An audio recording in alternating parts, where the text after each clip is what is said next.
je me dis, ça commence fort, hein? L'évangile, vous avez entendu? Qui a compris l'évangile? Mais ça commence fort.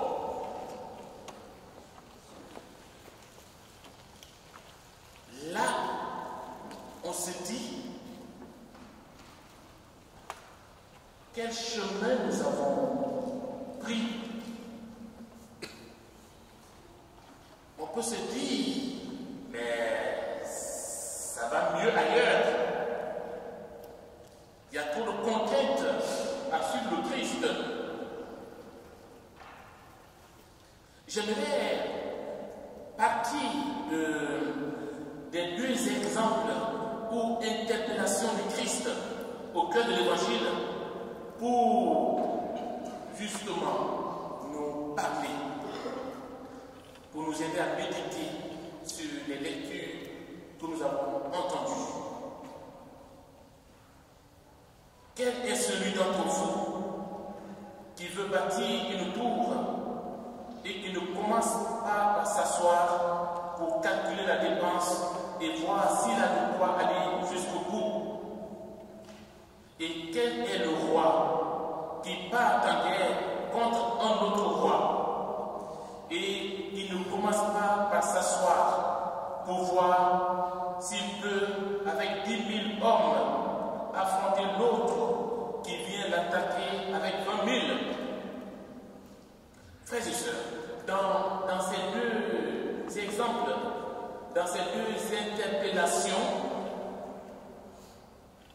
j'ai été marqué par le verbe s'asseoir. Par le verbe s'asseoir. Parlant de l'homme qui veut bâtir une tour, le Christ dit, il commence par s'asseoir. Parlant du roi qui veut aller affronter un autre, le Christ dit, commence par s'asseoir. S'asseoir veut dire se poser. S'asseoir veut dire prendre conseil aussi. S'asseoir veut dire être tranquille, cool. D'ailleurs, dans la plupart, je crois que dans toutes les civilisations, dans toutes les cultures, quand on accueille un étranger, qu'il soit étranger, qu'il soit ami, qu'il soit de connaissance, quand on accueille ce soir, on fait comment? C'est quoi d'abord la première des choses, la plus importante qu'on fait? On lui demande de s'asseoir, on lui donne une place. Ça dit tout. S'asseoir, donc, c'est en quelque sorte dans l'évangile que le Christ, dans la parole du Christ aujourd'hui, dans son évangile, s'asseoir, c'est discerner. C'est discerner. Comme je disais, c'est se poser. Là, vous voyez, vous êtes assis. Vous allez quitter vos maisons où il y a beaucoup de place pour venir vous asseoir. C'est se poser. Discerner. Eh bien, en ce début d'année pastorale, nous sommes invités au discernement. Une invitation à nous laisser instruire par la sagesse de Dieu. Par Dieu lui-même qui est une sagesse. Une invitation à nous poser. Nous sommes dans un monde aujourd'hui où on court partout. Les Parisiens sont les premiers. On court. Il n'y a plus un espace où on se pose. Il n'y a plus un espace où on discerne. Dès qu'il y a un problème, il faut une solution. Nous sommes dans un monde où la mentalité, c'est ça. Problème est déjà la solution. Bien sûr, tout problème doit avoir une solution, mais il est important de s'asseoir. Si l'homme de la parabole ne compte que sur lui pour bâtir sa tour, il n'y arrivera jamais. Si le roi de la parabole ne compte que sur lui pour faire la guerre, il n'aura jamais assez de soldats. Donc, conclusion, maison inachevée et bataille perdue, faute de discernement. Il y a dans l'évangile d'aujourd'hui, frères et sœurs, une invitation.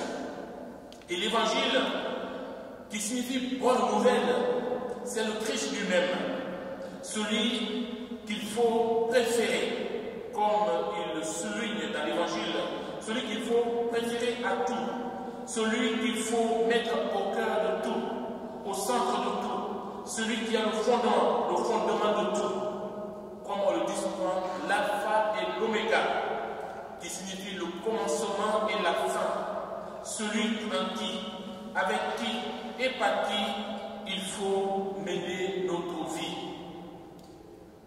L'Évangile nous invite à imiter le Christ, à entrer dans son mystère, puisqu'en s'incarnant, le Christ nous offre une nouvelle orientation dans notre relation à Dieu et aux autres. Comme vous le savez, dans l'Ancien Testament, Dieu, pour parler à son peuple, passait par des intermédiaires. Et l'exemple le plus frappant que nous connaissons, c'est qui? Moïse. Moïse, en présence de Dieu, faisait quoi? Se voilait la face. Et par son incarnation, Dieu, enfin, je ne sais pas si l'expression est... Vous allez comprendre. Par l'incarnation, Dieu se fait voir. Par l'incarnation, Dieu se fait toucher. Par l'incarnation, Dieu se fait homme. Par l'incarnation, Dieu se fait.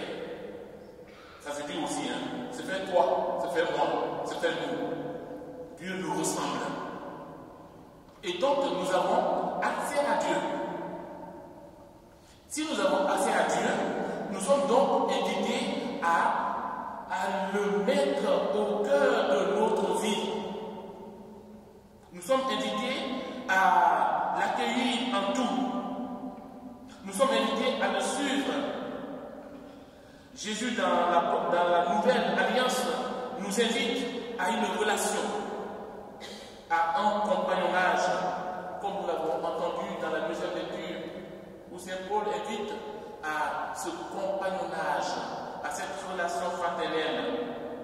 Demandons cette grâce au Seigneur, que cette année soit pour nous une année de fraternité, une année de compagnonnage,